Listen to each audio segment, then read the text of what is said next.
Race fans, good evening and a very warm 3Y TV welcome to New Jersey. For the first time in OSCA history, we are live from the appropriately named New Jersey Motorsports Park for rounds 6 and 7 of the 2026A Rio Grande Mexican Girl Cup Series.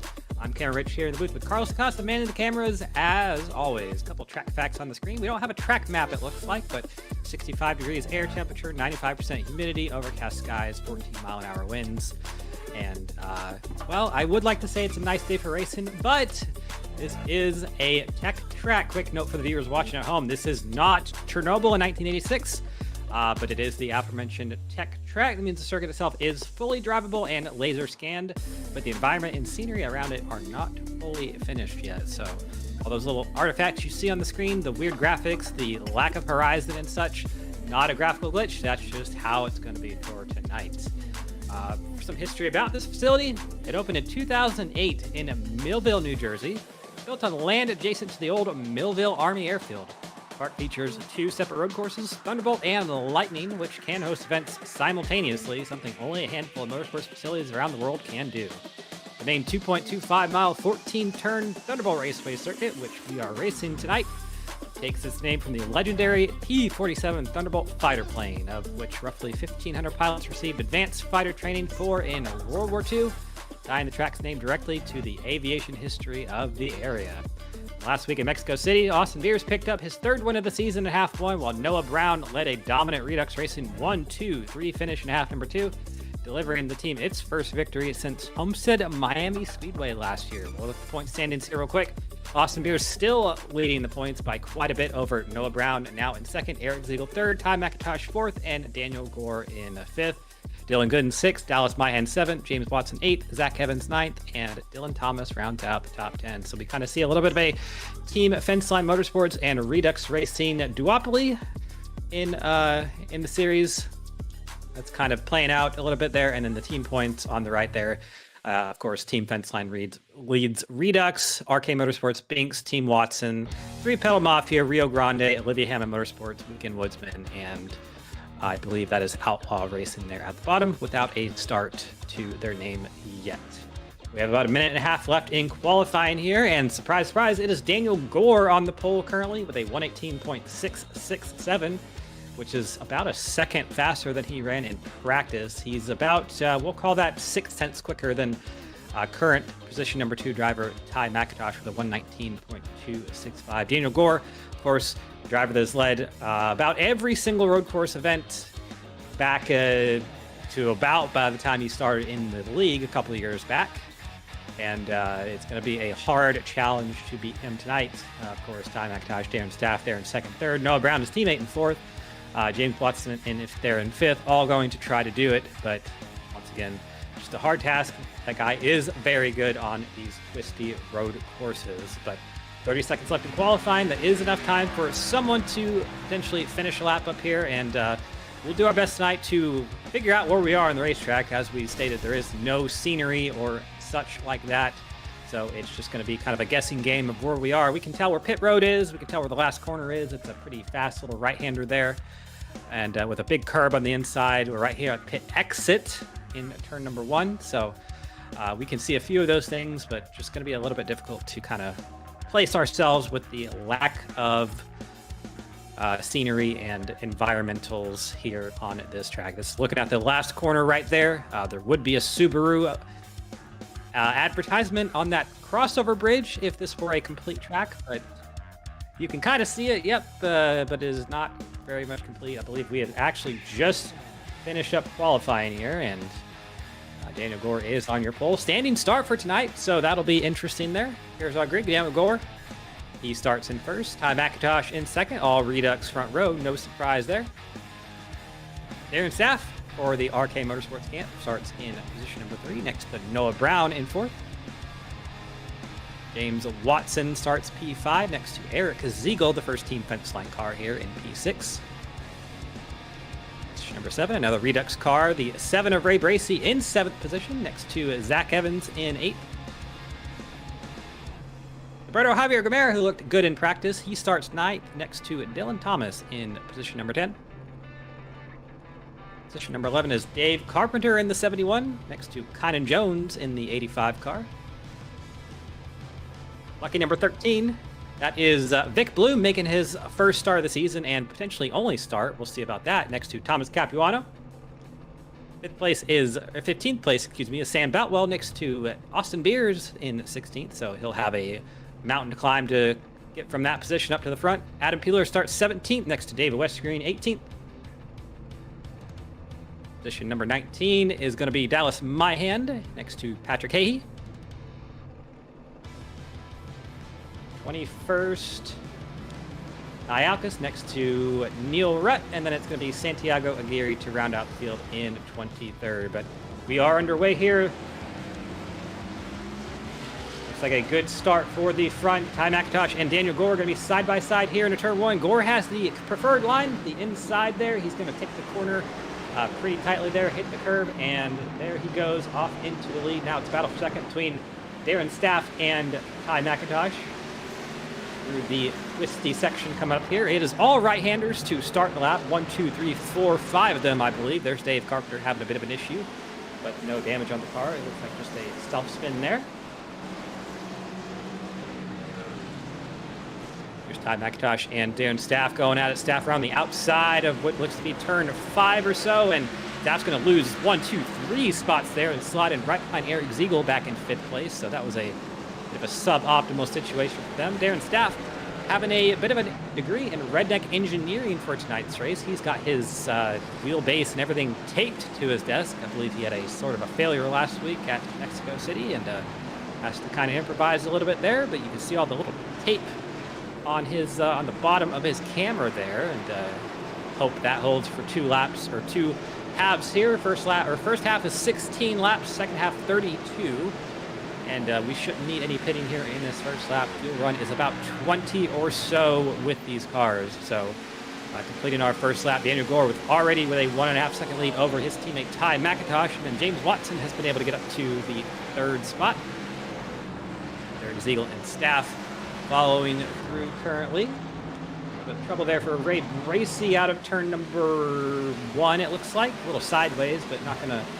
I did say he was not going to lose a position, but he does lose that to Noah Brown, now under fire from Gilberto Javier Gamera and company. I think he's going to hold that for now, though. But this track is a little bit weird in the way that it has a very fast section in the beginning, and then the second section, which these drivers are coming to now, is very tight and very twisty to kind of end the lap. So kind of the tale of 2 halves here, just kind of like OSCA is, I would say. But pretty clean start so far. No major incidents. Looking a little bit further on back, Neil Rutt and Ty Alcus cars. Ty Alcus, he's been struggling all through practice. I don't think there's a whole lot of speed in that car, so this is probably just going to be a survival type night for him. Or with Neil here, looking to see what he's doing, and swatting flies in there just a little bit. Oh, he's going to go off the track here just barely, and almost spun it around, but kept it going, and you can see that smile on his face. He's probably just out here for the vibes. He'll be under fire here from Dave Carpenter. And the lead already up to 2.5 seconds for Daniel Gore, so already looking like it's going to be a fight for second for these boys here, but it could be a good one nonetheless. We have about 3 cars within about, we'll call that 4 cars within a second here for that battle for second place. McIntosh, Watson, Ziegel, and Staff.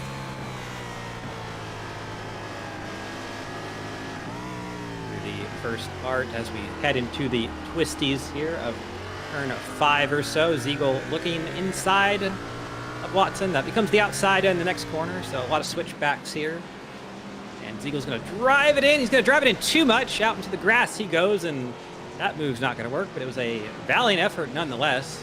I have to make sure he gets it back going before he gets under fire from Bracey here, which Bracey is trying to get around Darren Staff. Darren Staff has had a bit of a struggle bus start to this race.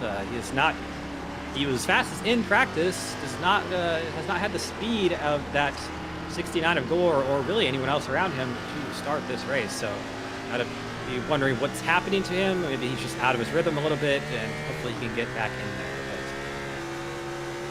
But last corner here, you can see these drivers will take a bunch of that corner. Ooh, Bracey is all sorts of sideways, taking that curve, and you got to be careful about that because 1, iRacing will give you a slowdown if you take too much, and 2, Well, we saw it right there.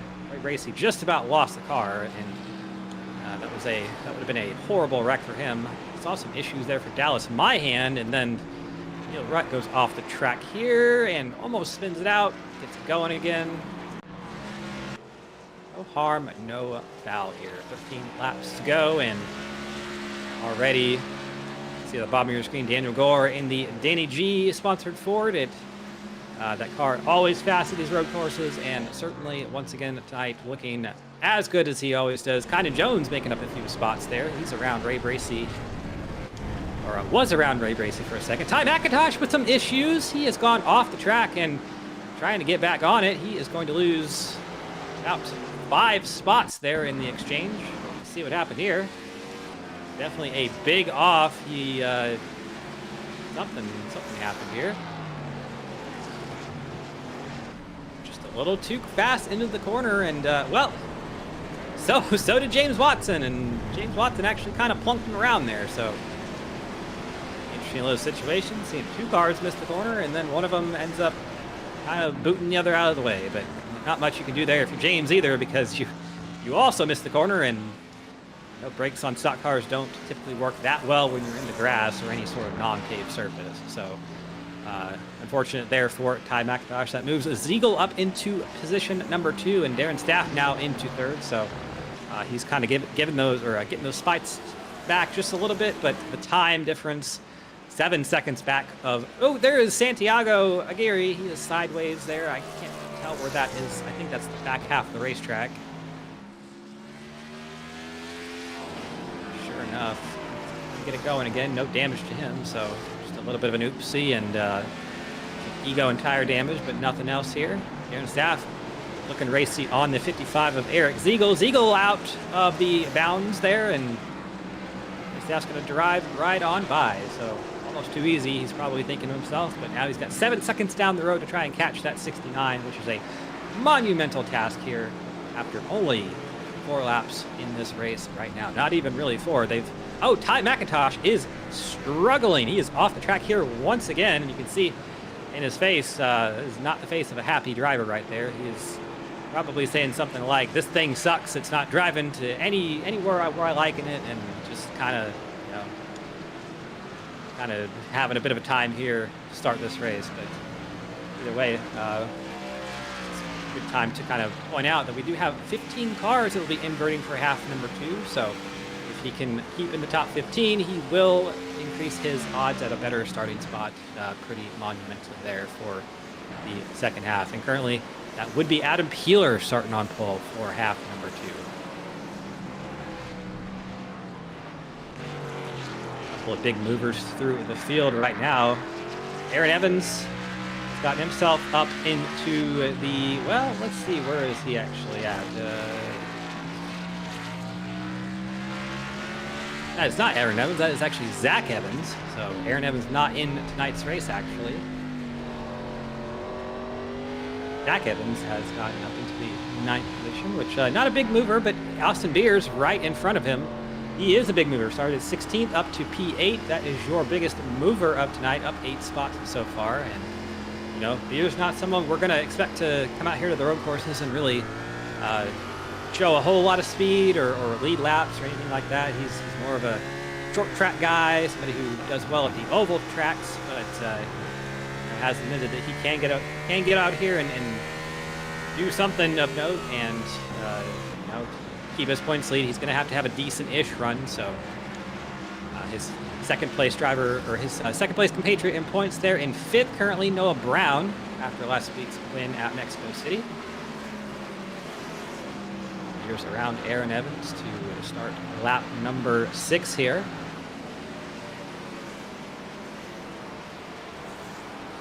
But we are quickly getting through this one.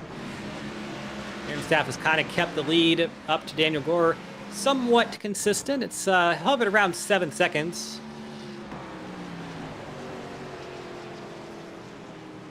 I think we have a small issue with Dave Carpenter. I heard he was yapping at someone on the radio. I think, he was behind Vic Bloom, and then Vic Bloom decided to let the 71 go. So I think just thinking that the 71 of Dave Carpenter was a little bit faster at that point here, but now Vic Bloom in front of Ty McIntosh. Ty McIntosh going to make the move around Vic. Himself up into the, looks like that'll be the 15th place once we cycle through.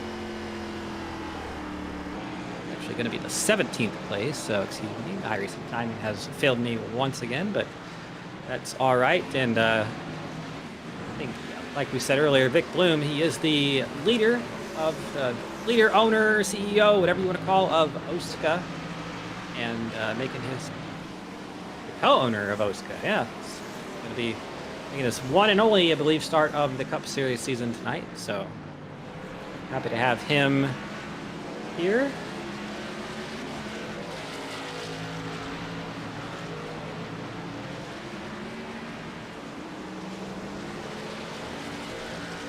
Battle for third brewing up here between Ziegel and Watson currently. James Watson, a pretty accomplished road course driver. Ty Alcus had a small off there. He let the 66 of Neil Rupp by. That was for the 21st position and almost last on track.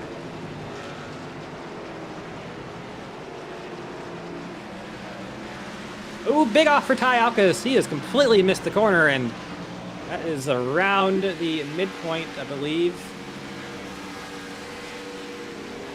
Back on the track and still trying to find his way.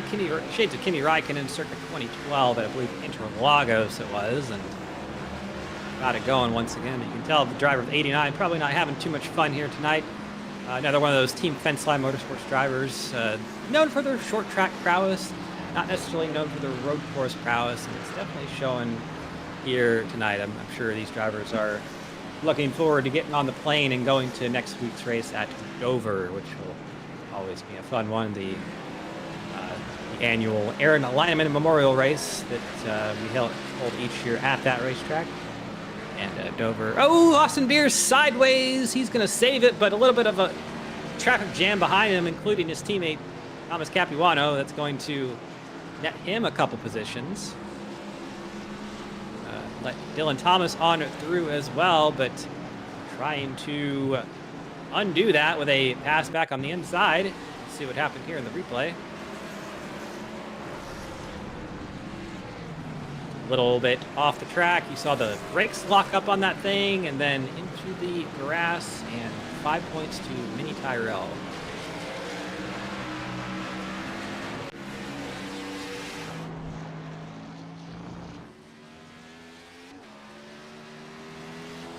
A couple of drivers here tonight still sporting their throwback liveries of last week's race, the Mexico City 2005 Busch race themed.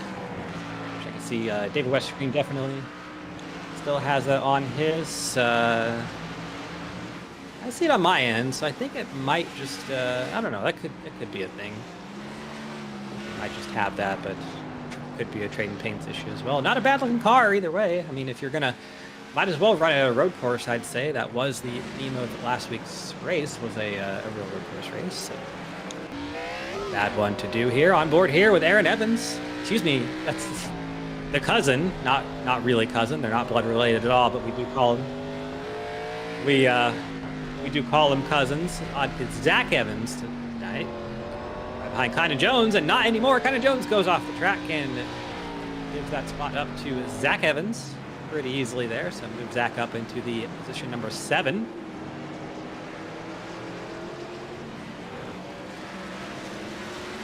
Watson has not found a way around the 55 of Eric Ziegel just yet, and has actually lost a little bit of time over the last couple laps.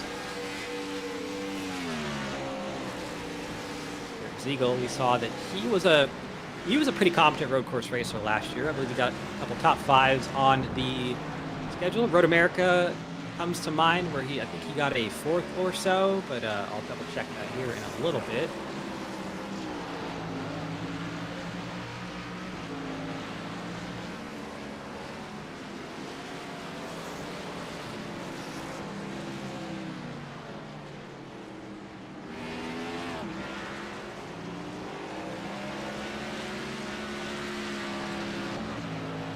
Ialcus in the 89 has gone a lap down to leader Daniel Gore.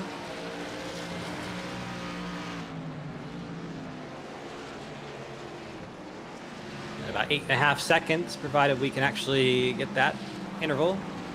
The 45 of Staff and the 55 of Ziegel will probably catch up to him as well. That's currently the only car 1 lap down still running. Dallas Mayand has seemed to take his car onto pit road, and he has sat there for a while. So might be calling it a race for him. Just not feeling it tonight, which is perfectly understandable.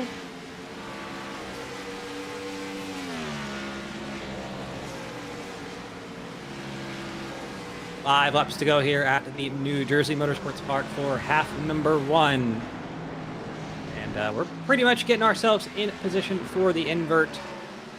Currently, the invert would be Ty McIntosh in 15th. He would start on the pole, so I'm sure he would love to finish in that position, but so would a few other people, and there is a few cars chasing him right now. Dave Carpenter, Vic Bloom not far behind, and also Adam Peeler is falling back a little bit and could be in the clutches of that 10 car. We'll see if he kind of lays off a little bit and just decides to stay in 15th to take that invert, or if he decides to pass Adam Peeler and company and see if he can. That would give him a 2nd or 3rd place start for half number 2, but all that remains to be seen. James Watson has caught back up to the 55 of Ziegel, and it's going to be a hard thing to get around him. Oh, Ty McIntosh and Adam Peeler. Peeler almost wrecked there. He was all sorts of sideways, out of control, 57 different flavors of it. And Ty McIntosh actually going to get around Peeler and David Westergreen.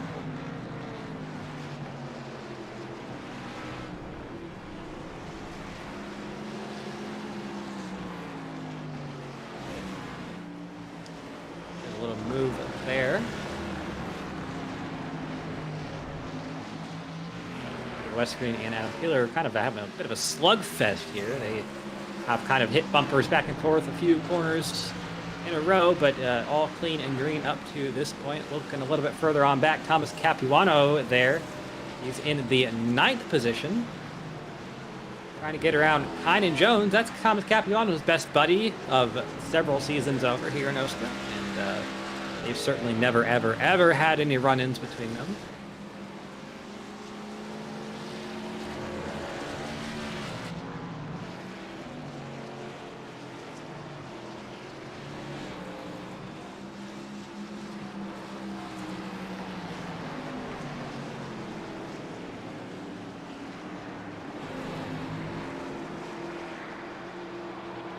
Capuano followed closely there by Roberto Javier Gomera, who's had a pretty good race himself. He's been in the top 10 all race, has not fallen out of it. Started right there in the 9th position, running in 10th. So a little clean race for him, something we expect out of Gilly.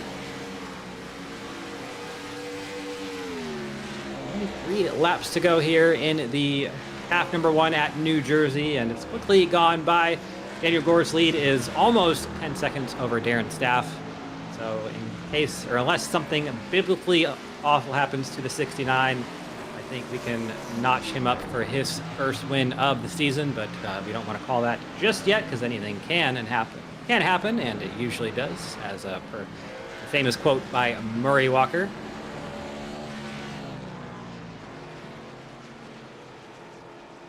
Keep on this battle between Kynan Jones and Thomas Capuano for a little bit. Daniel Gore goes around the car of Neil Rutt to lap him.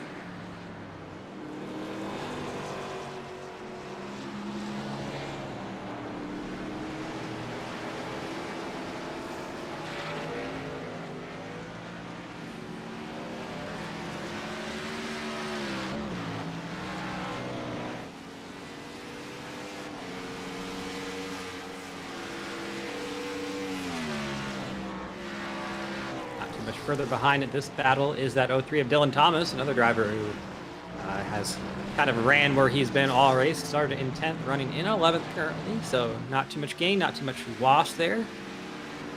Probably another driver that wanted to come into tonight's race and just get a solid finish, get on to the rest of the schedule. through the final corner. It's 2 laps to go here. Daniel Gore's lead is now up to 10.1 seconds officially at the line last time by. Fluctuating just a little bit. He's probably backed off just a teeny tad here. Lapping around at Sam Boutwell now. Oh, trouble! Conor Jones and Thomas Capuano have wrecked into each other somehow. I saw the 85 get sideways and he hooked the 21. I'm not sure if there was contact there or just one of those drivers got off into the grass, but we'll have to get a replay on that one.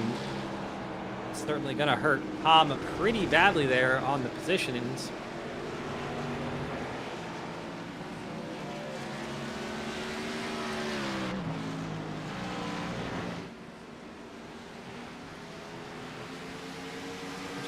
And it's going through turn 1 right there. Conor Jones gets into the gets the curb a little bit too much there, and then out in the grass, and just a little bit too much for that. And I don't think Tom got any damage. I'll check again, but he definitely did get spun out there and lose a couple spots. Could have easily killed the car by hitting the guardrail out there. Did a good job to not have that happen, but we are on the final lap here for Daniel Gore. 10 seconds clear of the rest of the field. He can finish this lap. It will be win number 1 on the season for the 69. And I don't think many of us really doubted the fact that he was probably going to at least get a win by this point in the season. Has had some struggles, team struggles, personal struggles, whatever you have it, he will get over it, and he's going through the middle part of the track right now, up to the twisties.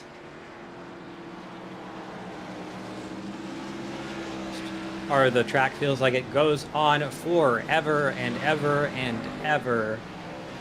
Right up here is the final corner. And through there, he's gonna hop over that curb, and a win for the 69 of Daniel Gore. He wins here at the New Jersey Motorsports Park, half number 1. And we have 1.5 minutes left for the remainder of the field to pass by. There's Darren Staff to finish 2nd. Eric Ziegel looks like he's going to hold off 3rd, or over that 39 of James Watson. There's Watson for 4th. Noah Brown 5th. Here comes the rest of the field to complete the race. Ray Bracey 6th. Jack Evans in 7th. A couple more seconds behind. There's Dylan Thomas in 8th. Austin Beers in 9th. And then closely behind him, Roberto Javier Gamera in 10th. Thomas Capuano and Conor Jones a little bit there behind, who just got into that wreck a couple laps ago. Ty McIntosh with the recovery up to position number 13. He will start in 3rd place for half number 2. Dave Carpenter 14th, and David Westergreen will be starting on the pole for half number 2. Remember, we have a standing start for that as well, so it should be a fun little challenge for all these drivers. We've got 10 minutes here. We'll get an interview with the winner of half number 1, and then we will take a short break for half number 2. Let me go find Daniel Gore here to say some words to him.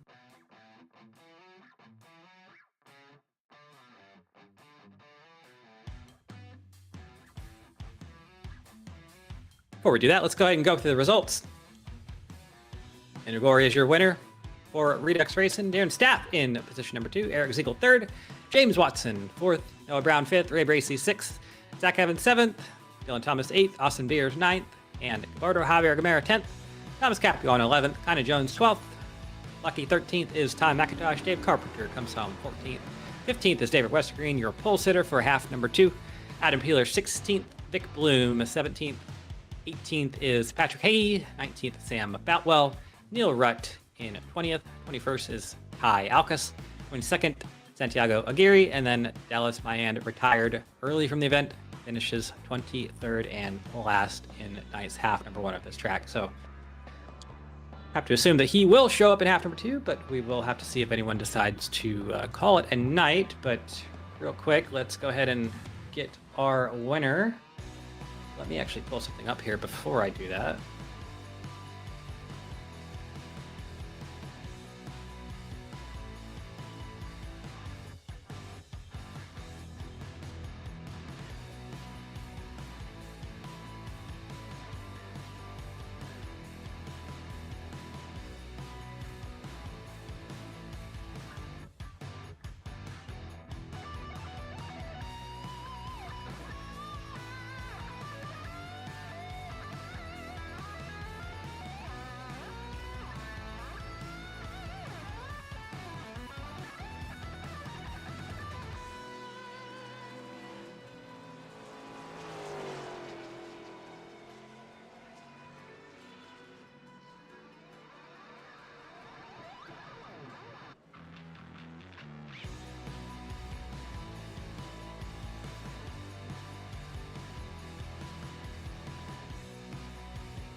All right, let's go ahead and.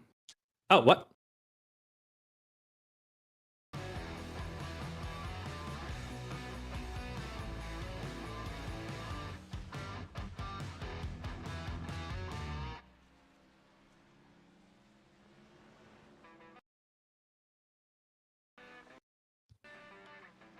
Yep, I got him right here. Daniel Gore. This is Cam in the booth. Got a copy?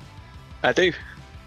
Well, I was doing some math, and that's a very dangerous thing up here in the booth. But if I'm correct, which I very well could not be, I think that was your 29th Premier Series win here in OSCA. Don't quote me on that because, yeah, that could be totally incorrect. But I think that is somewhere near there. But looked like a pretty standard road course drive for you. You start on the pole, and by the end of the first lap, you had about a 3-second lead, and then you were in a different zip code. Tell us about your race. Not too much to it. Just had to focus on getting a good start because that's like my one weakness on the road courses is I used to be really good at them, and for some reason I kind of suddenly not became too good at them, and now everyone else got better. And I lost a little bit out to my teammate on the start, but we were side by side going into the corner. I left him some space, and yeah, sailed off to turn one. Really, I have to thank him for fighting with Darren a little bit though, so I didn't really get the chance to battle anyone too hard. I just kind of saved my tires the second I was out of turn one, and that was it. Well, not going to be the case in half number 2. You'll be starting 15th, which is that should be a fun time. But what's your strategy going into this next half? You got a double race here, basically 32 laps instead of 16, and a pit stop to negotiate. So, what are we going to be looking for from you in this one? I think honestly the same thing. You save my tires. Maybe we'll have a little bit of fun in here with the second one. Now that we finally got that first win this season, and if I'm not mistaken, that's also the record for all-time wins. So I'm super pleased to finally get that one. Yeah, just save my tires like the first half and have some fun passing some people here.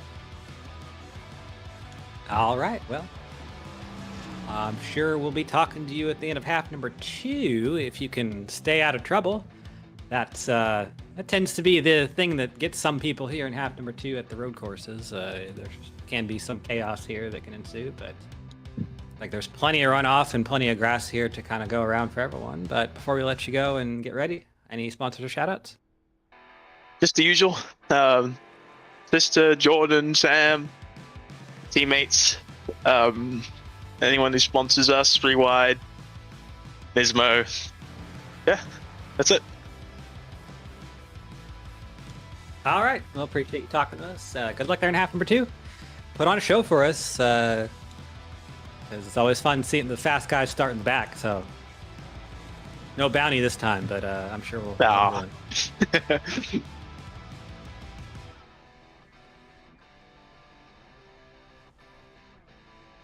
All right. That was race winner, half number 1, Daniel Gore.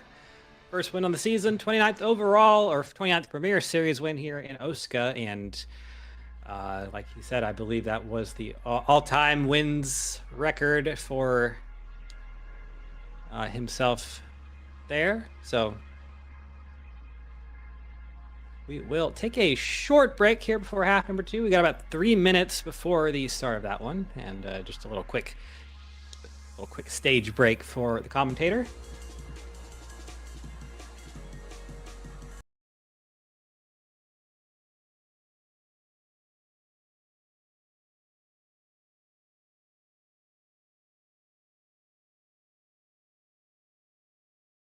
Oh yeah.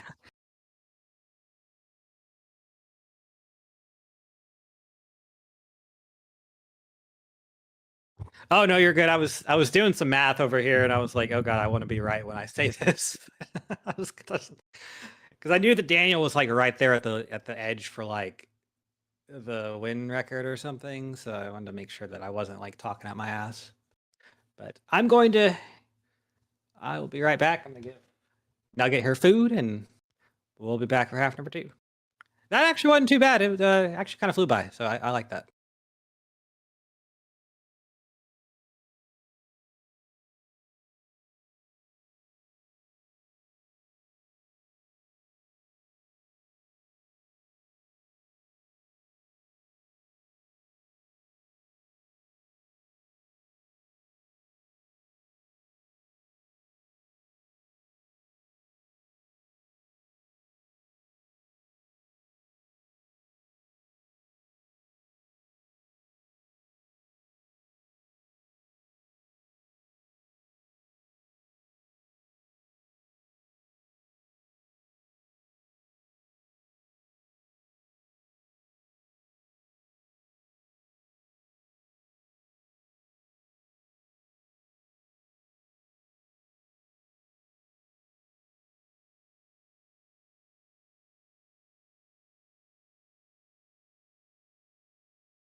All right, I am back.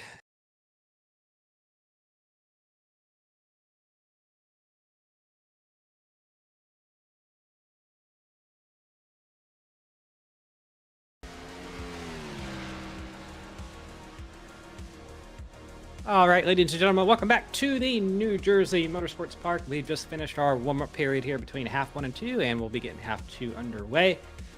32 laps this time around, and we will require a pit stop for all of these drivers. Fuel is about 20 or so laps, so they will have to pit. And we do have our 15 car invert for the half, so let's go ahead and get your grid rolling here.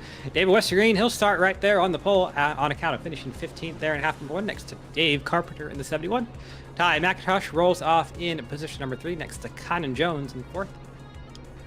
5th place will be Thomas Capuano next to Gilberto Javier Gomera.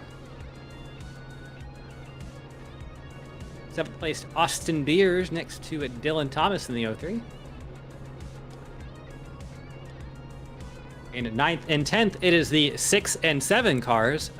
Zach Evans, not Aaron. Zach Evans there in 9th. And Ray Bracey rolls off in 10th. Noah Brown rolls off in 11th. James Watson, 12th. Lucky 13th is going to be Eric Ziegel in the 55, next to Darren Staff in the 45 machine. And then there's your race winner in half number 1, Daniel Gore. He'll roll off in the 15th spot next to Adam Peeler in 16th. 17th will be our very own Victor Bloom next to Patrick Hahey in 18th. 19th, Sam Boutwell next to Neil Rutt in the 20th spot. Blackjack position 21st for Ty Alcas next to Santiago Aguirre in 22nd. And then shotgun on the field will be Dallas Myhan in the 78. 23 car grid for tonight's half number 2. Looks like everybody is here. It should be a fun start here. Standing start again for the second half, as was the first time around. And we know that Daniel Gore in 15th, he's good at these standing starts. Will be interesting to see if he can make any spots here. Here we go. Green flag is out. It's like a clean start for everybody so far. 55 of Ziegel is speedy. He's passed 1, 2, 3 cars already before turn 1. He's looking for 3 wide to pass even 2 more before we even get to turn 1 there. And there he goes. Ooh, Zach Evans a little bit slow sideways there. I think Daniel Gore got slowed up there from that. Not sure if there's any damage on the front of the 69, but he's sure. Oh, David Westergreen has thrown it away already.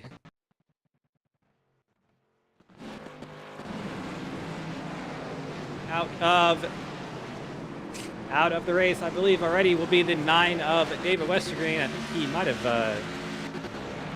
alt F4'd or something like that. He is all the way in pits, so I believe that might be the end of the race for him. Ty McIntosh has gotten himself up into the lead, followed closely by Thomas Capuano.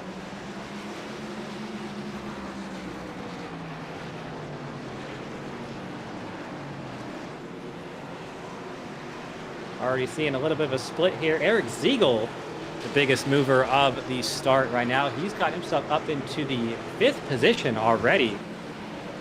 And that is up from his, he was up in 13th, so big move for the 55 there. Trying to get himself in a good position to get some points out of this half here, but Thomas Capuano looking inside of Ty McIntosh here into turn number 1. Not a good passing zone. He's going to have to send it, and not quite so much. Capuano a little bit sideways there through the corner. Good defense from Ty McIntosh, though, to keep that lead right now. But, ooh, Capuano was, I don't think he was expecting that big braking from Ty McIntosh there. Almost lost the rear end, and that would have been a big incident for both of those. But all good, no harm, no foul. Dave Carpenter on Conan Jones. It was a defensive move more than anything else. Eric Ziegel trying to get around all of these cars. He's going to go around the outside of 85. We'll see if that move can stick.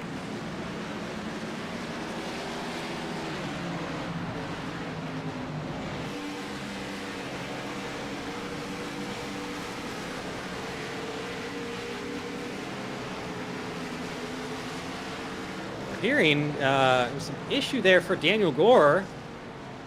Not sure what happened there. We'll see what happened here. The play's a little bit choppy on my end, but coming through the final corner, some contact. I couldn't see who that was with, but definitely some contact. There we go. Now it's now I can actually see the quality there. On board with him real quick, and that's Alberto Javier Gomera to his outside, and just goes around the curb. And fortunately, we talked to him in after half number one. He said the strategy was just going to be to try to stay out of trouble and get through the field, and we kind of made the point that OSCA half twos tend to be the ones where trouble happens, and for Daniel Gore, that was the trouble right there, and a little bit of damage on the front end of that car. I don't think it's going to hurt him too terribly much. The front end, more or less, still intact. No radiator damage. Oh, Ziegel out in the grass.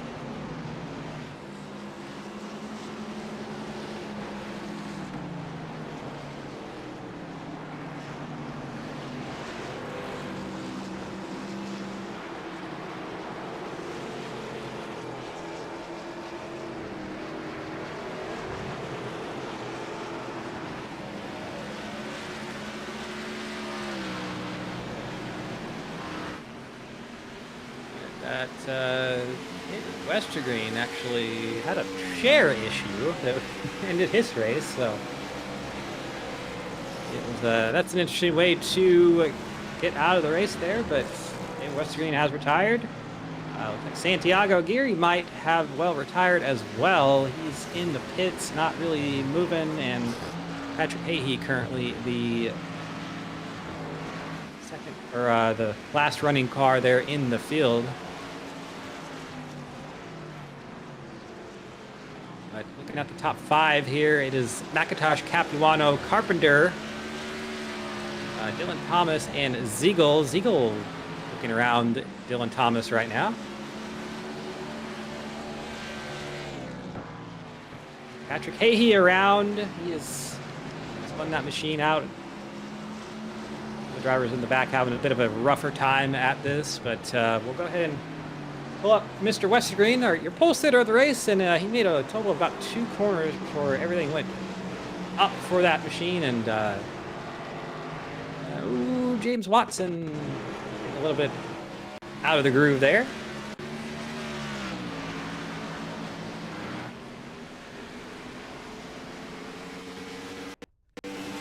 Well, D West, I was wondering what happened to you, but I saw that something happened to your chair. That's the middle of the corner, no less. Oh well, I need to find something to use, but I'll be all right.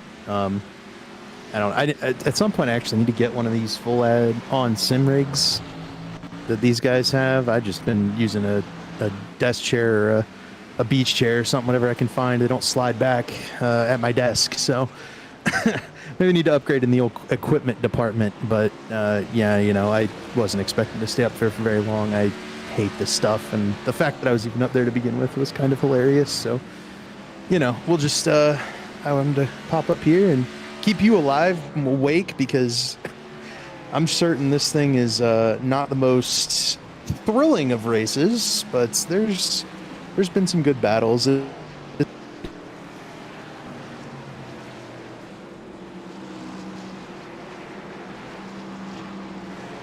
Well, you say that, but we have seen the 69 of Gore have some issues. He got spun around there on lap number 1, and so he's going to have to fight his way back from currently P16 on the grid. And that we kind of talked to him before the start of this second half. He was like, he said that the strategy was just to kind of be, smooth and easy and try to get to the field just like that, and that certainly did not happen that way. So OSCA half twos tend to be the trouble spots too. So yeah, so 16 I wouldn't put it past him to get back up there. He's 18 seconds back right now, but he finished 10 seconds ahead, and he's got a pit stop at least. to make time up on these guys around him. So, you know, his teammate Ty's out in the lead, but I don't think he can't catch any of these other guys that are behind Ty right now. Darren is getting held up by Beers at the moment. There's like a 5-car train back there. It feels like passing is a premium.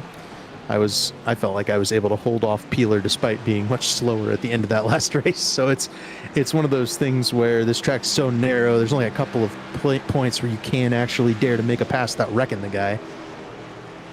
And I think Daniel Gore is one of those that can make it work and make up enough time to get up here and challenge for the win, even though he got spun out earlier. Oh, James and Bray. Noah Brown all racing really hard. Ray James is off the track. Yeah, seen a couple of excursions from that machine last race, and he's getting pretty used to the dirt out there. But plenty of it here, plenty of grass and dirt and runoff and all that good stuff that you typically like. It's a lot better to go into those than go into walls and end your race that way. So lots of room for error here in most corners. Yeah, it's a little forgiving, but it's at the same time it's frustrating because you know what you need to do not to go off into the gravel, into the grass, and once you get out there, it's like ice. Your car slips and slides. You can kind of drive out of it, but you know sometimes you can't, as we saw Ty and James in that first race, and I'm certain more of these guys are going to make excursions into the grass.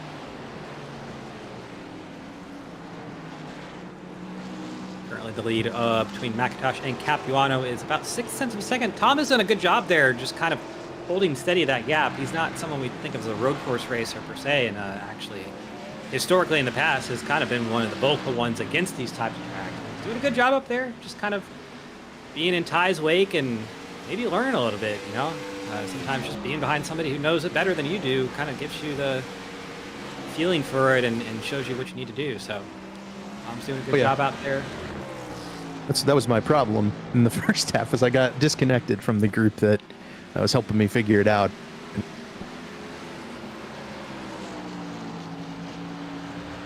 I think current standout of half number 2.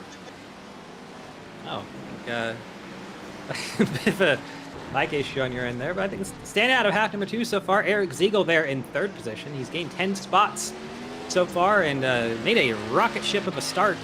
They're off the line, actually passed about 5 or 6 cars before turn 2. And definitely did a good job in getting himself in a good position. All these drivers know that Daniel Gore, especially, you know, before he even had the issue there on lap number 1, he was going to be probably the car to beat here. And still, like you said, 16 seconds behind. That's not an insurmountable gap for that 69 by any stretch of the imagination. I think we've actually seen him come from further behind that bounty race. I believe it was Sonoma or so. But you know, just tough to pass here. That's going to be the kicker, I think, for him is can you make the passes and can they be clean, not punking somebody off the racetrack there. So Capuano actually gaining a little bit of time here on the 10 of McIntosh. The lead is down to 0.3 of a second. So he's definitely learning something from that 10 at this point in the race. It's real easy to drive behind the guy and catch up to him. Oh yeah, it's a different mic. Because my other mic is not working. I don't know what the problem is. All right. Yeah, I'm going to need to be a different volume, unfortunately. But I have no idea what the problem is today, man. It's equipment malfunctions galore on my end. I'm sorry. But yeah, I think riding behind somebody is a place where you can figure out how to make up some time without overdriving the car, especially if the car in front is taking it a little bit cautiously, which is looks like Ty is doing right now. And Tom is able to make up ground on him. Here comes Tom to the inside for the lead. Oh, didn't have a chance to get there. This is one of those really tight corners that is not really a passing zone. Nope, and it's a switchback 2, which puts Ty on the outside of one corner, and then it puts him on the inside of the other corner. So if you're Tom, that's such a frustrating thing because you got it one corner and then you don't have it the next corner, and then it's just kind of back and forth. But here's the last corner.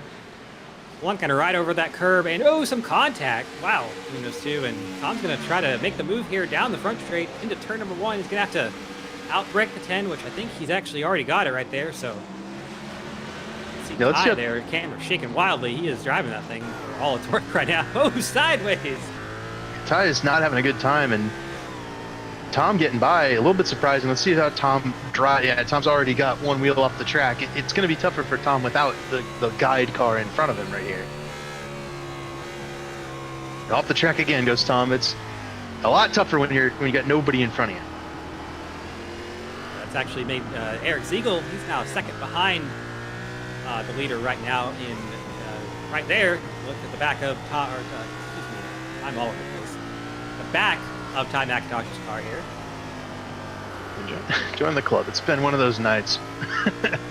But Ziegel might have he finished third in that first half. He might have the pace in order to get out front and try to get away from Daniel Gore. Gore's made up 5 seconds since we started kind of covering this battle for the lead. He's starting to bear down on these guys. He's up into the top 10.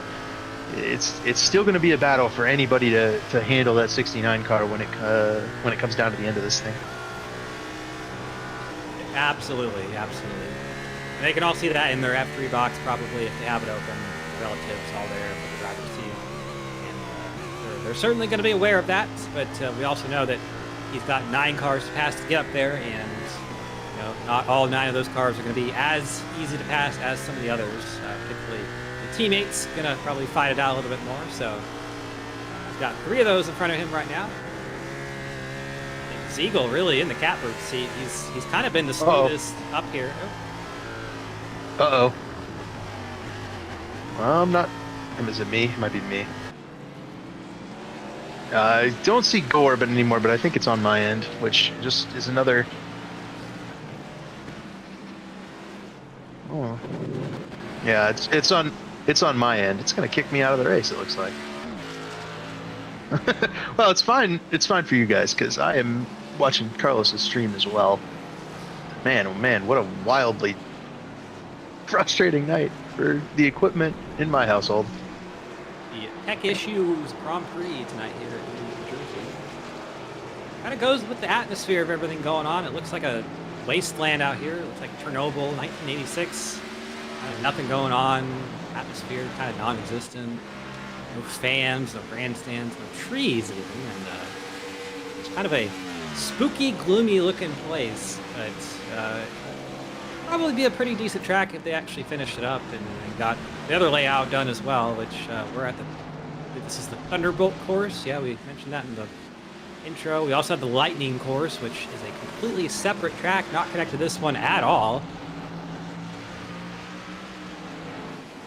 Either way, or on Zach Evans, trying to make that move, not going to quite do it just yet. He is on the back bumper of the number 6 car. And around goes Daniel Gore there. Goes around Zach Evans for that 9th spot.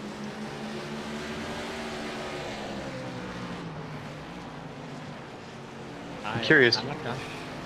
I'm curious. 21 yet. I'm curious why use Thunderbolt and Lightning as your... Uh-oh. So, Ty lag out? actually... Ty... Oh! I am? Wow.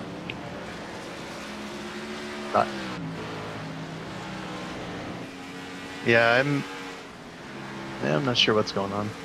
Ty McIntosh with an issue. Yeah, that's what I was saying. I was trying to say Ty's not in the race anymore because I got back in. He ain't in here. This happened just a now. couple seconds ago, really. Yeah. He Yeah, hasn't he's about yet. to. Oh man, and All that's I fighters. thought Daniel Gore had done that, but it was me that did that, which that.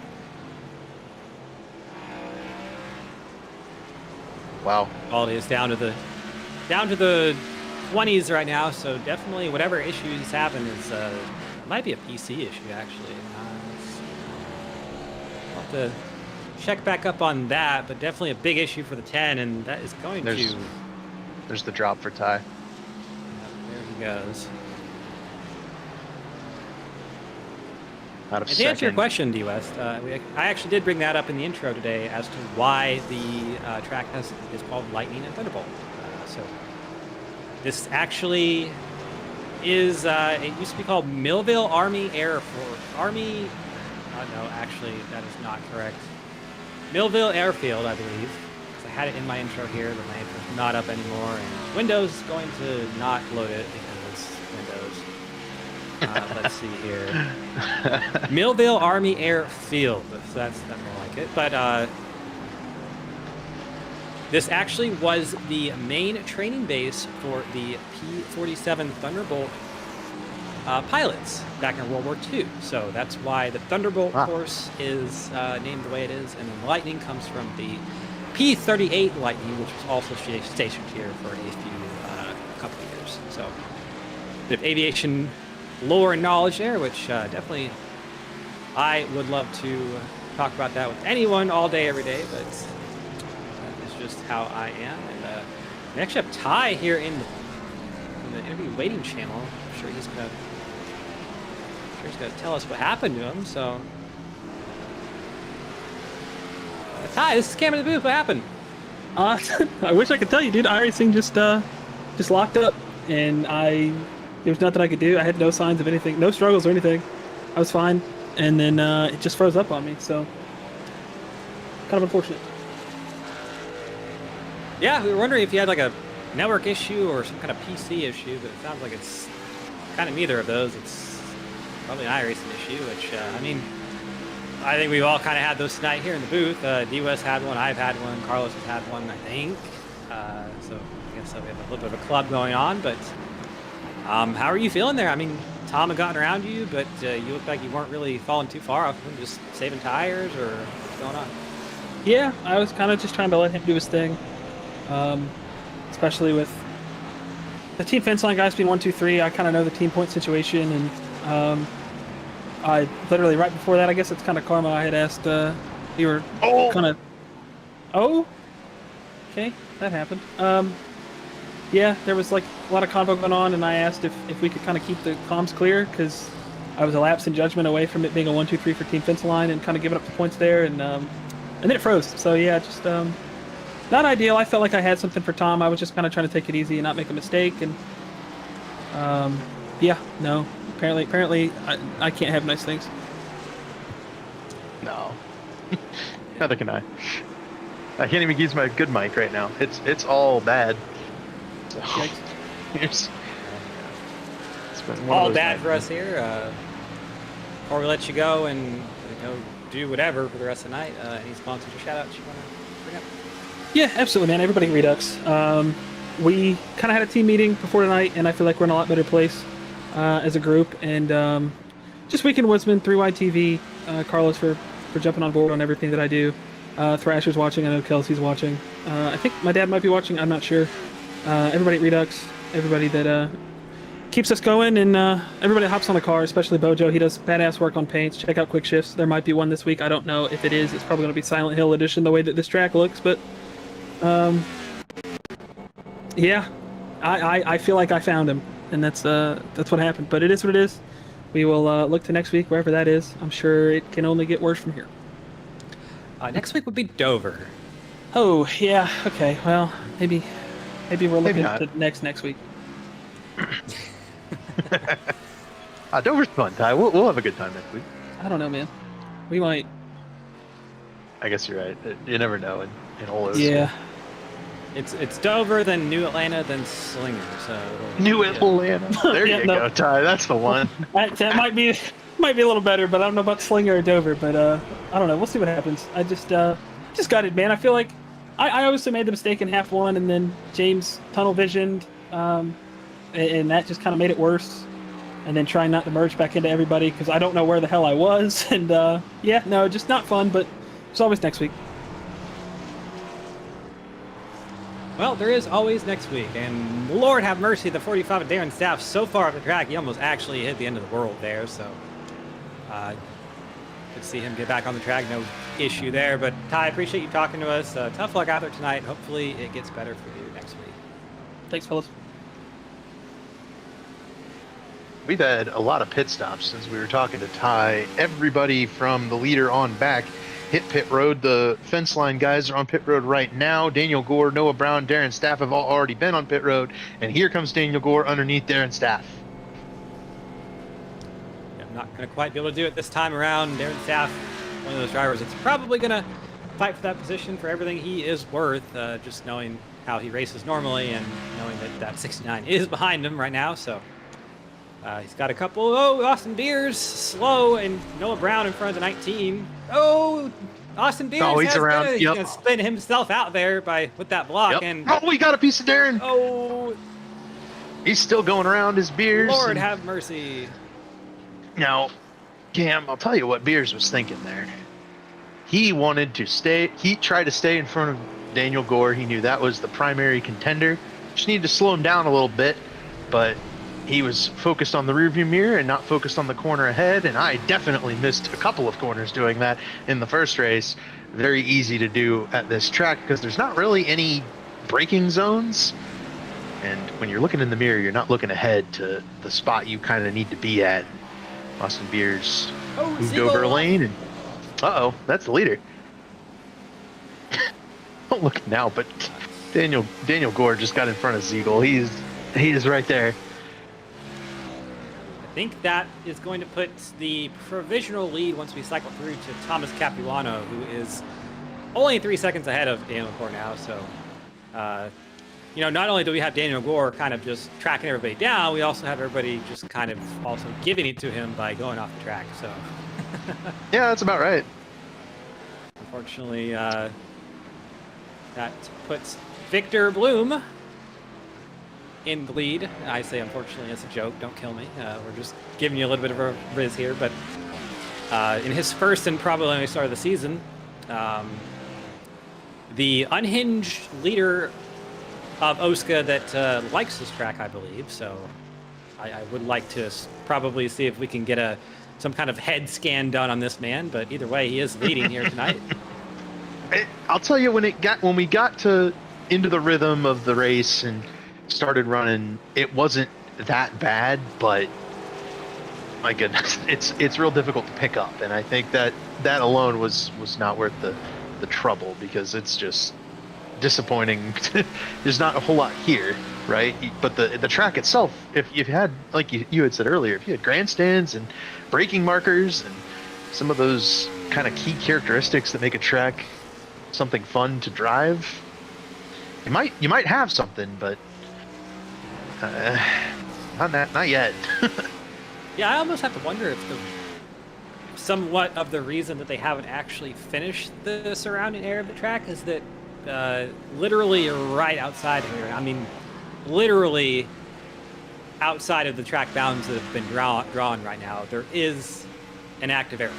So I can't think that's going to matter too much because, I mean, we have Daytona, and that's also pretty close to an even more active airport. But, I think they modeled the plane in iRacing for Daytona. Yes, they have. And I've definitely... I remember back in the day, the old Daytona, when that plane used to come in at about 200 knots speed, I was always the nerd would be like, that's way too fast for the type of plane it is. And I got a little bit made fun of that.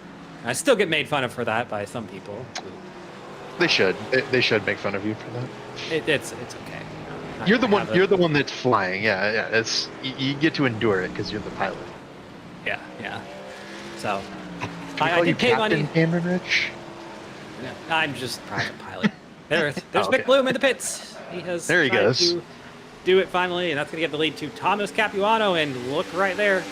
Second place is Daniel Gore. 13 laps to go. He's got plenty of time to get up there and do something with Tom, but we'll see how that works. I got to give a shout out to Tom here. He's ran a pretty good race so far. Has not had too many incidents or offs. I mean, we've kind of talked about how he just doesn't really get along with these types of tracks too much, but he's kind of just put his big boy pants on tonight. Oh, off for Gore. Dom's kind of just put his big boy pants on tonight and ran the track, and presumably just shut up and drove the thing, and he's doing a great job here. So there's something to be said for that. Yeah, he's having a good night. I will say, once Daniel Gore gets there, I think Tom's going to be pretty racy with Daniel Gore knowing that as soon as that 69 car gets by, he'll be gone. So the more Tom can keep Daniel behind him, the more likely it is that maybe Eric Ziegel can get up there and help challenge those two Redux Fords. But for Tom right now, he's kind of a sitting duck waiting for Daniel Gore to just pull up and make his move. Yep, and we'll be looking at that interval. It's on the left side of your screen, that number that is next to Gore's name. That will be getting, well, depending on how you look at negative numbers, it will be getting either bigger or smaller. See the lap times there. Green means the driver was faster, and red means the driver was slower. So had some pit stops there to influence things here and there. So lap 18, 19th, and 20 are what we're really looking at there, and 5 tenths, almost 6 tenths there, 4 tenths, almost 5 tenths, and then 3 tenths quicker was Gore over Thomas Capuano. So he's definitely much, much, much quicker. Probably going to be there by the end of next lap, I would presume. Assuming nothing biblical happens to the 21 this lap, but like a little bit of just a tiny excursion there, but I don't even think that was going to give him a 1x. Now, I will say, Carlos, if you can keep the lap timer up here, these laps that Tom's running the green, I think that means it's Tom's fastest lap of the race, that 1:19.3. Tom's not put down a lap that fast at any point during this race session or practice sessions. His fastest practice lap was a 1:22. Fastest he's qualified at 1:21. He's turning the fastest laps he's turned all race long, all night long. He's still getting eaten up by Daniel Gore.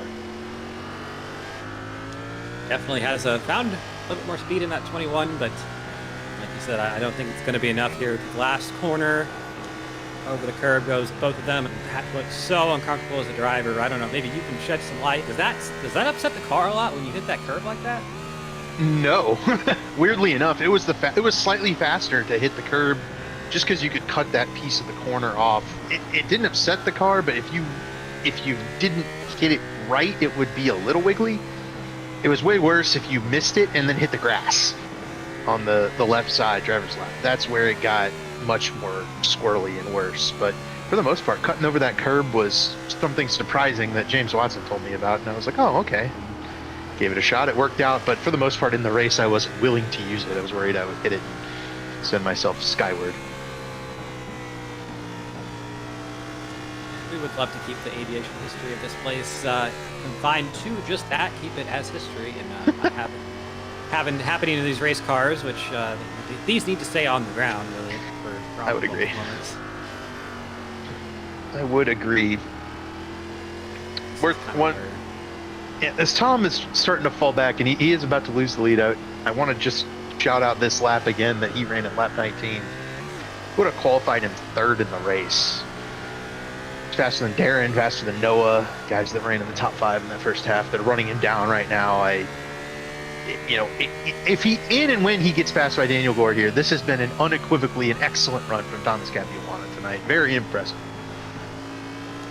Absolutely, for sure. We're gonna have to give him some flack for that after the race. Just say that he's no longer a short track driver. He is now a road course driver. And he can go do GT3 and go do all those fun things that he would absolutely hate up to this point. But yeah, honestly, just was not expecting this from him, and No.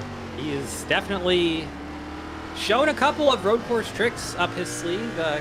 Kind of doing the whole little, I want to say, going defensive in some corners. He's done that pretty well. Daniel Gore, not driving around the 21 at this moment, so he's having to work for it just a little bit, which is really more than a lot of. I think up in the last few seasons, it's really been mostly Daniel Gore and I think James Miller, probably your two road course winners up to this point. So for Tom to be up here actually fighting is something to be said about his performance here tonight. That little late apex corner seems to be a really good spot for Daniel.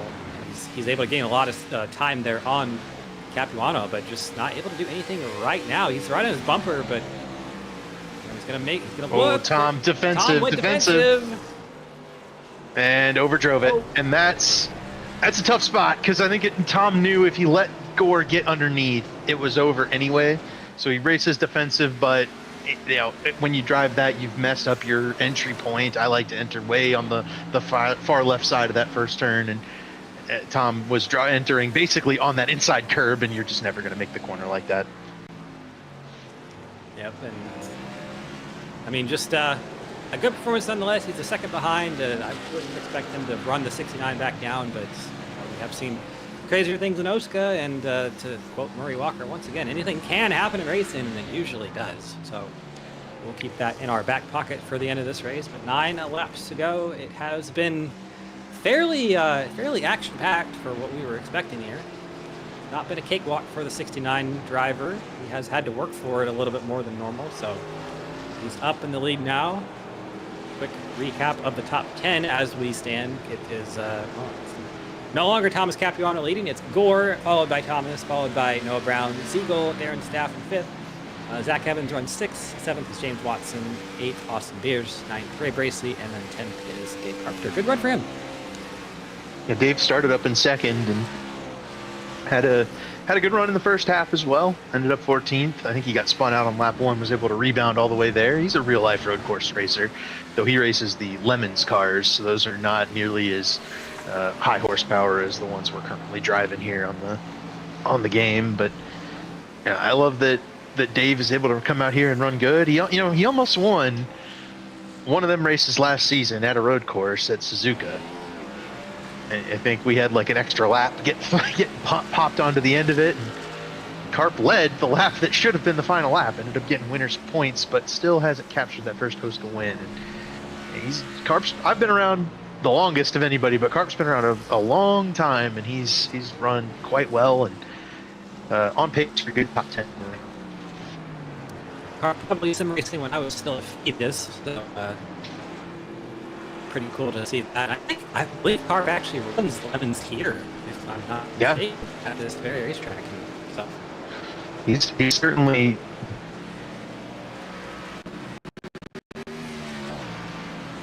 Lost Carlos back.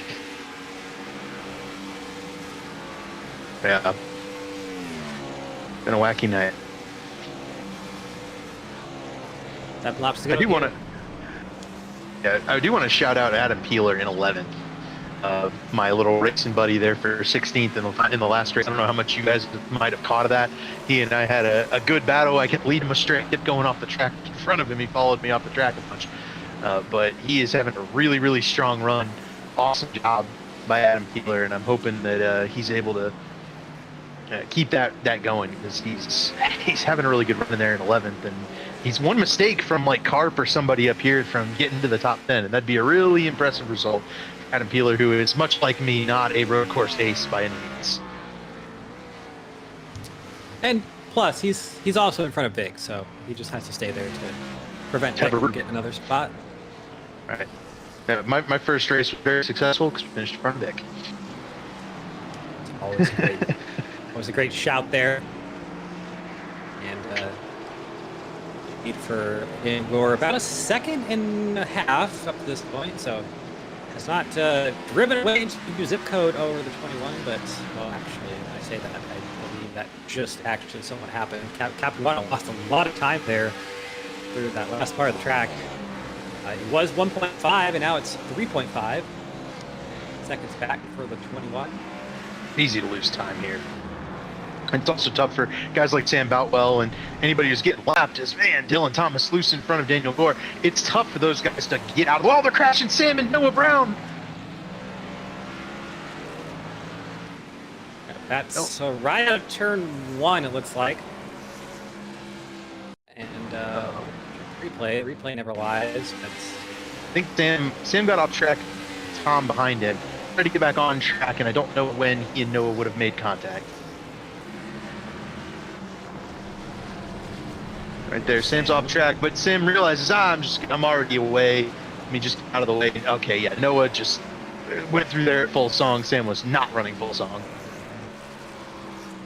And is that a blind corner? I mean, there's a hill. Yeah. I don't know if Noah could have seen the 47 that well from this perspective. Maybe we can get an onboard from Noah and see more so what he saw there, but it definitely just kind of looked like it's just not something you're expecting this, especially coming down the end of the race, a car just kind of being there like that. So let's see what.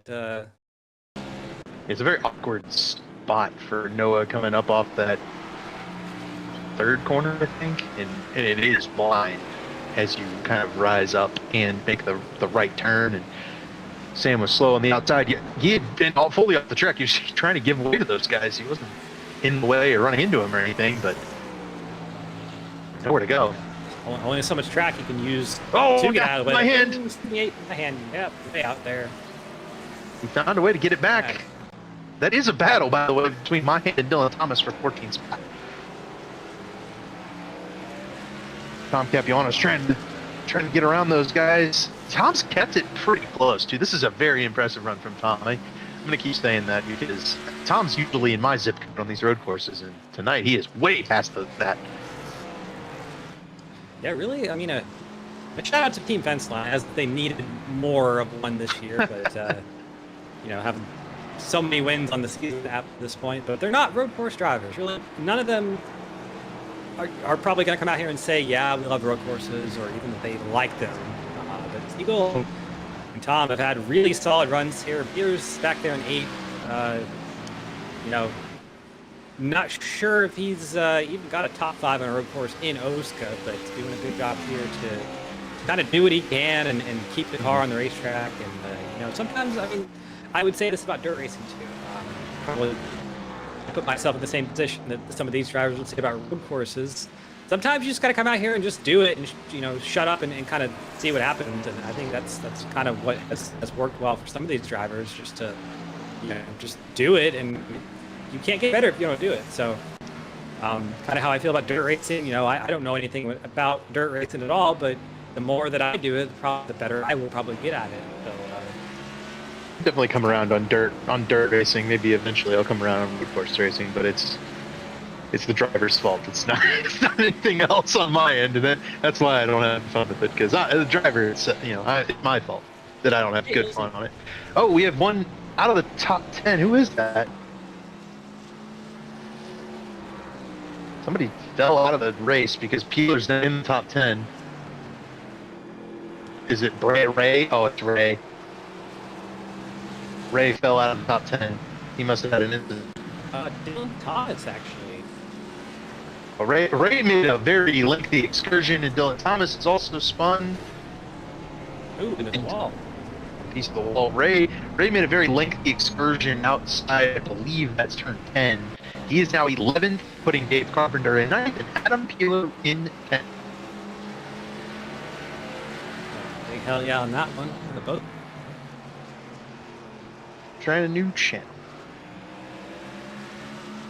Fortunate for both Ray and Dylan. Looks like that's probably going to be the end of his race right there. And he found one of the few walls here that's actually easy to hit, so. 3 laps to go for Daniel Gore.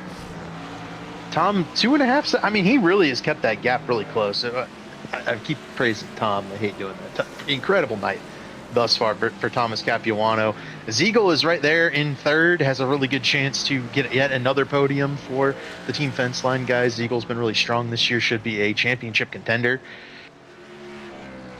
Good night for Darren, good night for Noah. James has had a 4th in half 1. He's running 6th here in half 2. How about the guy that's followed him basically all the way through the second half, Zach Evans, running 7th? Yeah, looking to keep the average finish on tonight at 7th, if he can get that in both halves. Also somebody who probably doesn't take well to the road courses too terribly much all the time, but you can see him in the sprint cars and other like that as well on the official side. But he's doing a good job here, and he's got wheel and modified tour champion Austin Beers right behind him, so that's a pretty cool place to be.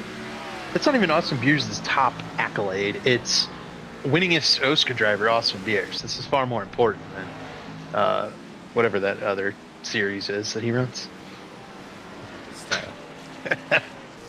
He's not an OSCA champion, but he is a wheel and modified tour champion. So let's just, I mean, he's got to get the more important championship over here. This is the much harder championship to win, clearly. Get that wheel and modify crap out of here. I mean, come on, this is OSCA. This is Speaking really good of- stuff. Speaking of champions in OSCA, Daniel Gore approaching the white flag lap here. He's on the bottom of our 3YTV multicam. Up top, that battle for 7th between Zach Evans and Austin Beers.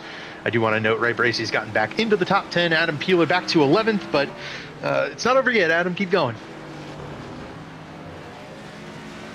Ray right there behind Dave Carpenter as well, so we'll see if Dave can hold off the driver of the 7 here. But we did kind of make note of, surprisingly enough, the struggles that really all of Redux have had, and especially the 69 of Gore up to this point. And we probably figured that if he hadn't won by now, it was going to happen at this track. Looking to have yet another road course sweep on his resume and notch his 30th Premier Series win for the driver of the 69. It is 1 lap to go. About 2.5 miles left for this driver, and you know, he has had to work for it. It has not been a cakewalk. Go, Ray Bracey in the grass, almost spins into Adam Peeler. Actually, kind of does. Peeler's going to get by Ray. That's for battle for 10th. Gilly's going by for 11th, and Vic's going to go by Ray for 12th. Oh, poor Bracey. Just That's a right. tough place to spin out there and get back going, because he was completely around in the grass. And just Oh, there's Siegel's off. Siegel. He's got a 10-second lead, though. Ziegel can stay on the track here and come home for P3, I think. He's pretty well in the clear for that. Only a couple more here for the driver of the 69, and well, not much more you can say about him. He is your 3-time and defending OSCA Series champion. Through the final corner, hops it over that big curb there, and it's going to be win number 30 for Daniel Gore here at New Jersey Motorsports Park. And we wait 10 seconds for Thomas Capuano to follow across. Well, it's actually more like 6 seconds.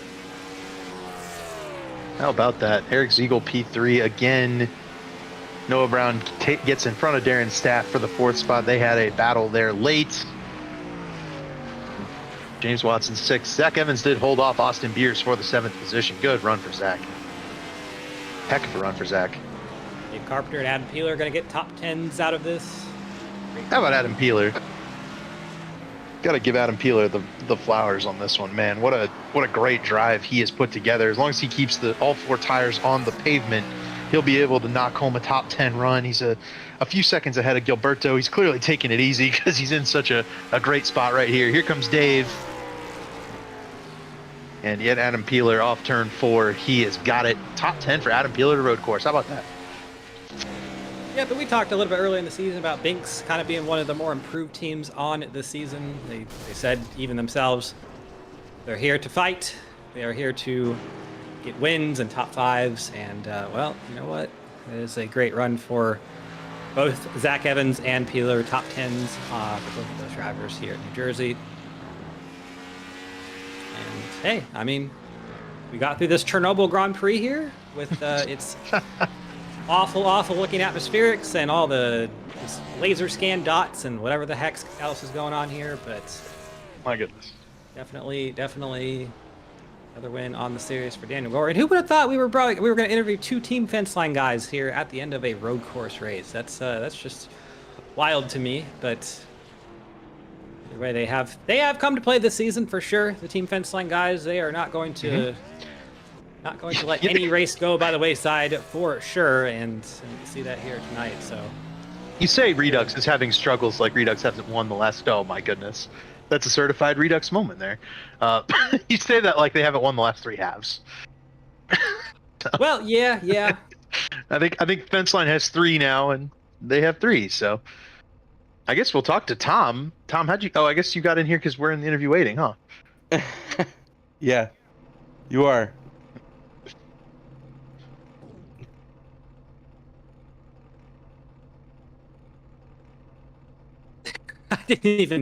I did not even notice we're in the wrong channel the whole time. That is, you know what? That just.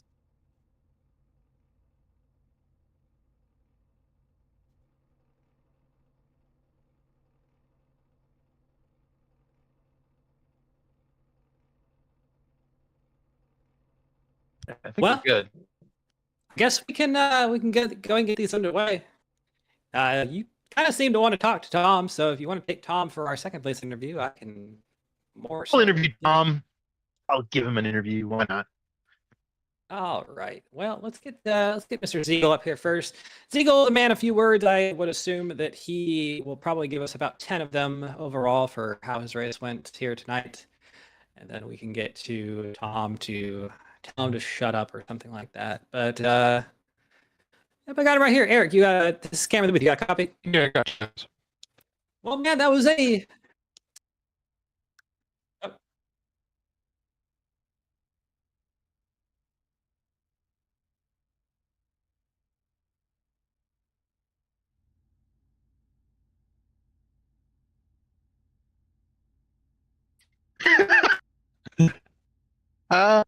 Oh boy, we're having it's an all timer on the OSCA broadcasting. Yeah. Tonight.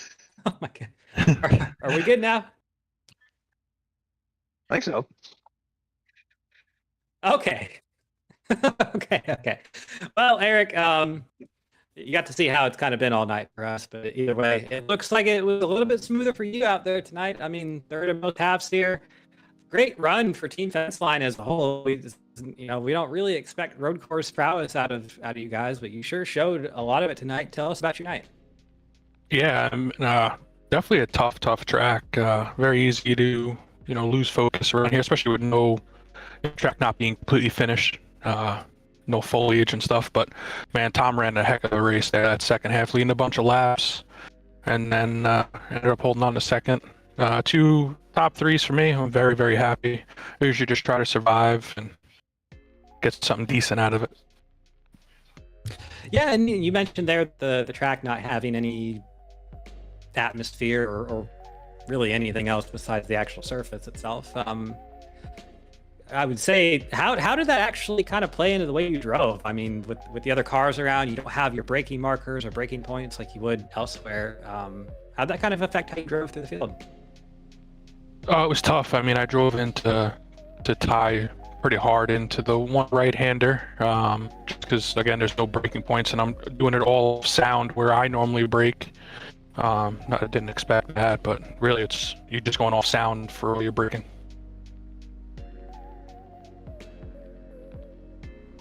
All right. Well, next week we get to more what we would expect out of Team Fence Line's bread and butter. Somehow, we're going to Dover. So, how you feeling about that one?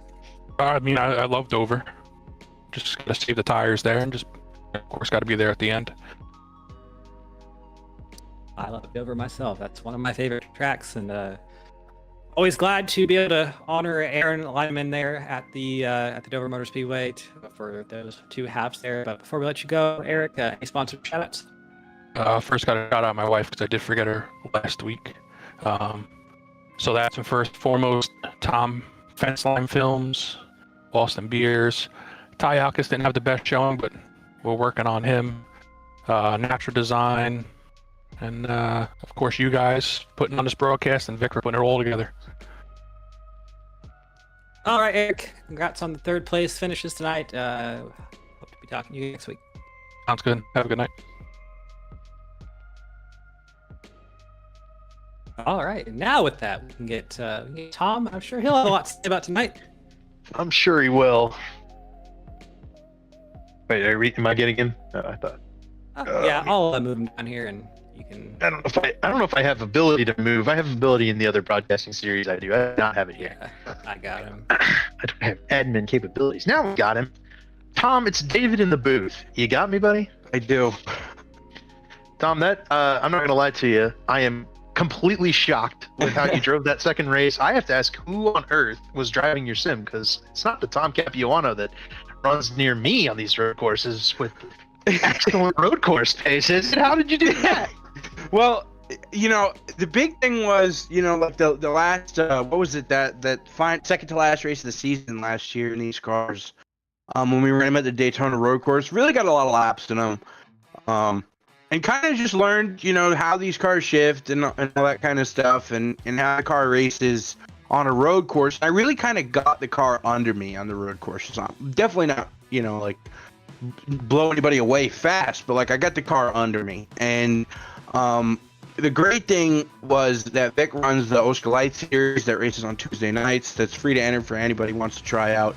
And I ran that race and kind of got the new track blues out of it. You know, those darker cars, if you would get them pivoted onto one side, they would go all over the place. But struggled a lot in that, but I completed most of the laps. And then when we got into practice today, I was cutting some laps, and I realized that when the car kind of steps out on you, it was very predictable. So, shout out to Vic for putting together a really banging setup for this track, because it was very predictable to drive. And when it's predictable like this, I can make the most out of it, So, like, in the first half, had what would have been the run of my career gone until, he says I stuck my nose somewhere I shouldn't have been, but kind of made a mistake.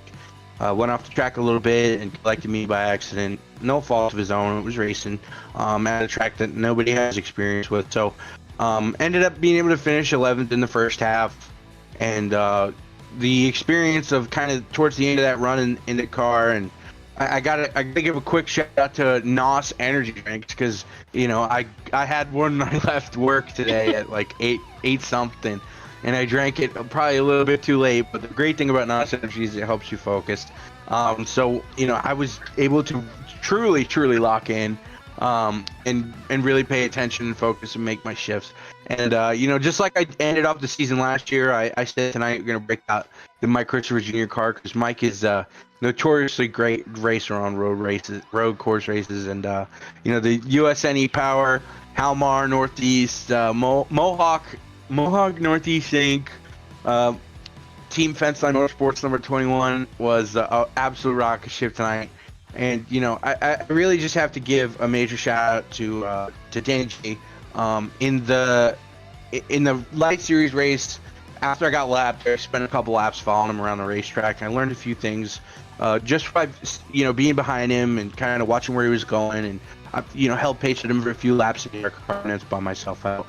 But I learned a couple things about the track towards the end of that light series race. It really helped me in this race, like the peak and wide around that carousel right-hander and all that. It was honestly some of the most fun I've ever had on a road race in OSCA. Like that was awesome. Shout out to Vic for putting together a good setup. Shout out to my awesome team, Team Fenceline Motorsports. Austin Beers, an excellent cheerleader, keeping me calm while I was out there. He was like, just, he said it to all of us as we were going. He was like, just keep the car on the racetrack. Keep the car on the track. Don't make mistakes. Just keep doing what you're doing. And, doing that in the first half, you kind of learn to find some speed. So, like, it really showed in half two that I was able to get the car towards the front of the field, have awesome race up there with Ty, and then hold the lead for as many laps as I did. It's awesome to put some points together for that, and to finally put some points in the TFM camp on the season, and to finally get my first interview of the season with you guys. It's really awesome. You said you don't have a whole lot of like raw pace, but Tom, we were watching your lap times. Your fastest lap in the race would have clocked you third in qualifying time trials. It was your fastest lap that you set on record by like 2 seconds during that race. Wow. So you definitely had good road course pace. You also mentioned Beers being your cheerleader. Beers asked me to ask you why you wrecked Dave Carp in half one. There was just an imaginary car behind me that gave me a little bump. Yeah, you know what? All things considered, Dave did a little jab at me today. I'm going to get a little jab on him. I don't know where he was going. He stopped in the middle of the corner. That was one of the things in the beginning of half two. I was like, why is Ty-Mac stopping so hard in the middle of the corner? But Dave did that, and unfortunately, I didn't really have anywhere he could have gone. It was a point in the track where if somebody's off pace, you just send him around. I love Dave. Dave's a great guy. Was a teammate of mine when I first started running here in OSCA. Such an awesome guy. Raced me great in half two. So I apologize to Dave for that. He's an awesome dude. And you've already called shout out, Tom, but what do you think about Dover next week? Are you excited for that one? Maybe a little bit apprehensive? Well, Dover unfortunately falls before King of the Mods, so not really sure what team I'm going to have in the field for cars. It's a little frustrating. But it's what it is. We live by the sword and die by the sword. But, kind of hoping if we're missing any cars next week that the other cars in TFM can pull some slack. I loved Dover. Last time we were there, and these cars had a great run. I think that place is the driver's track. Really excited to put together some more schemes for the rest of the season. We got some more theme nights that we got going. Put a lot of work into our movie night cars the last couple of days. Pleased to announce that TFM for the movie night cars will be running Fast and Furious throwback cars that really trying to make them look absolutely incredible on camera. For Carlos and Cam and all the people here who watch the podcast, it's amazing. Yeah, but next week we're running OSCA throwbacks, so whoever of TFM is in the field is going to have some interesting throwbacks. I think I'm going to, be a team owner and make all my cars throwback to me. So we'll see what we can come up with in the paint booth this week. But yeah, just want to shout out all the people on this car. Mike Christopher Jr. just announced that he's running another race for Halmar Friesen Racing in Rockingham, the truck series. Really, really proud to call Mike one of my closest friends. I don't know who his sponsors are. Hopefully it looks like this car, but yeah, super proud to have a great run on a road course. It's definitely a change of pace. And while we're here, I don't know if she's watching, but I just gotta give a major shout out to a woman by the name of Everybody Else, also known as Eric's Eagles' wonderful wife, April. She likes to tune in, and this is my shout out to her, even though Austin called her all sorts of different things. She is Eric's Eagles' wife, so if she's there, shout out everybody else. Shout out my team. Shout out you guys. Shout out Vic. Vic was in the field today. It was great to see the 49 car back on the racetrack. Hopefully one of these days Vic can come out and run a couple more with us. Vic puts up with us constantly in our constant string of complaints and criticisms, and he has for so long, and I appreciate him very, very much, and I think I speak for everybody else that we all very, very much appreciate Vic and everything that he does, because OSCA is one of the best places to race here on iRacing. I honestly live most of my life around OSCA. I free up every Thursday night in my entire life to make sure that I can be able to come around OSCA. So shout out Vic. I appreciate you. We all appreciate you. And thank you guys for hopefully showing a little bit more of the 21 tonight. So it was on camera, buddy. It was for sure on Thank you. camera. I appreciate you guys. And is Cam here? Cam is here, yeah. Cam, I hope I made you proud. I was actually going to say, you were my driver for 3 seasons. I never thought I'd see the 21 be that fast going right and left, but yeah, that was really good run, and you definitely did make me proud. Thank you, buddy. Without you, I wouldn't be able to start my own team. So thank you, Cam. Doing pretty well, I'd say. And thank you, Carlos. Appreciate you too. All right, Tom, get out of here. See you boys later.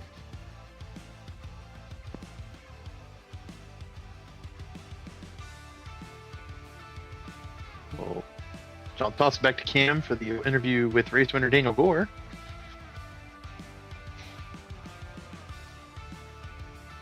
Daniel, this is Cam in the booth. Got a copy? Okay.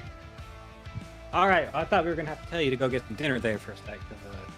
Tom does like to talk, but that's all right. We do love Tom for that. But definitely a little bit of a different story there in half number 2. Had some issues, but so did a lot of other people, and that kind of gave you the opportunity to get back to the front. Talk us through it. Hey, we had fun. Like I said, I did the little halfway thing. We definitely had some fun in the second half. The spin at the beginning, that was definitely not planned. That it happened, and at first I thought I screwed up. I did kind of screw up. I saw Darren go to the inside of Gilly, and I was like, okay, I'll just follow him through. I thought Gilly was gonna keep that wide. He did not, and I misjudged that and spun the side of his car and hit the pit wall. Come to the pit stop and somehow 0 damage. So we got really lucky with that one. And from there on out, it was pretty much the complete opposite of the first half. I knew I couldn't really save too much time because I had a lot of ground to make back up. So just kind of ripped quali lap after quali lap for most of that first stint. They're going to get the jump on the pit stop to get the undercut, and I got super strong. Like, I think Noah was like 6 or 7 seconds ahead of me, and coming in and then coming out, I was like right behind him. So yeah, just got really good pit stop and was just enough to win, and Tom put up a valiant effort at the end there. So I do gotta applaud him for that. And it was fun. We had fun. Yeah, I mean, we just talked to Tom, and he said he was following you there for a little bit and actually learned a little bit. So I don't know, maybe we'll see more of that from the driver of the 21. I told him I never thought I'd see him go that fast right and left. So definitely looked like he learned from me there a little bit. But next week's Dover. I love Dover myself. It's one of my favorite ovals. I think it's awesome to race that. How are you feeling about that one? Feeling pretty good. The last time I raced there in OSCA was battling Tate, and I think it was me and him for most of that race up front. So I'm looking pretty forward to that race. I have a little surprise for that race too, actually. I think you'll like, so keep an eye out for that. But no, I'm looking forward to it. Ooh, surprises. I will be looking out for that. That sounds fun. Can you give a little bit more of a hint about the surprise? Or you just gonna keep it secret? No, because I think if I give anything away, it will probably give it away. But I can't say nothing, unfortunately. Okay. Well, either way, it's a great job, great win, both halves there. Any sponsors or shouts before we let you go? Same as the halfway interview. Jordan, Liam, Stan, the team. I didn't say it the first time. You guys, definitely. Actually, I do have one extra shout out, even though I kind of already said him.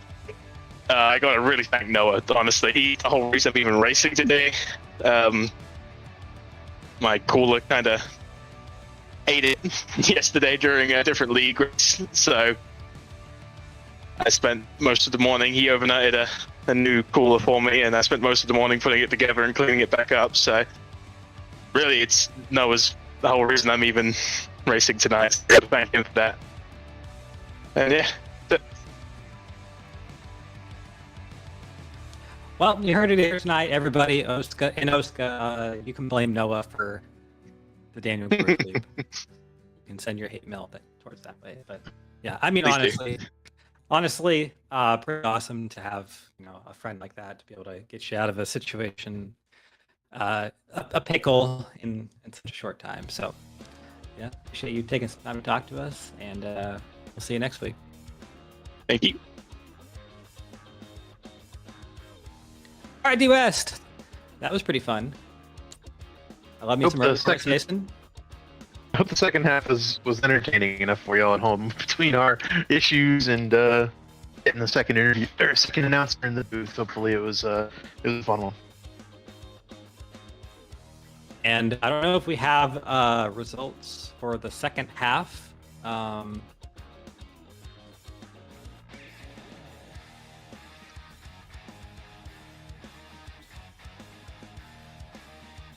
Well, that's okay. We can run through it real quick. Or did you want to do that, US?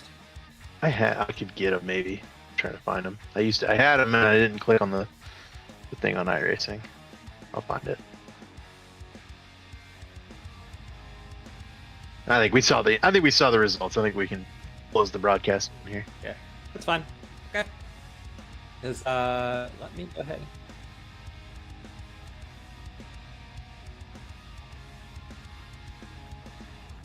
Fine, I have a poll right here. I'll just run through it. Or all right, got him too. You go for it. All right. So first, Daniel Moore, second, Thomas Capuano, Eric Ziegel third, Noah Brown fourth, Aaron Staff fifth, James Watson sixth, Zach Evans seventh, Austin Beers eighth, Dave Carpenter ninth, Adam Peeler 10th, and it's Gilberto Javier Gamera, Victim, Ray Bracey, Dallas Mahan, Neil Rutt, Sam Boutwell, Patrick E. Dylan Thomas, Ty Alkis, Ty McIntosh, Kyna Jones is 21st, Santiago Aguirre is 22nd, and then David Westergreen, who's at the booth with me, 23rd. And that is all we have for you guys tonight. We'll thank the following sponsors for bringing you this season of OSCA: Rio Grande Mexican Grill, Easy Motorsports, Brickhouse Graphics, Accelerated Cloud Solutions, and a Biggs Design. So thank you all and have a great night.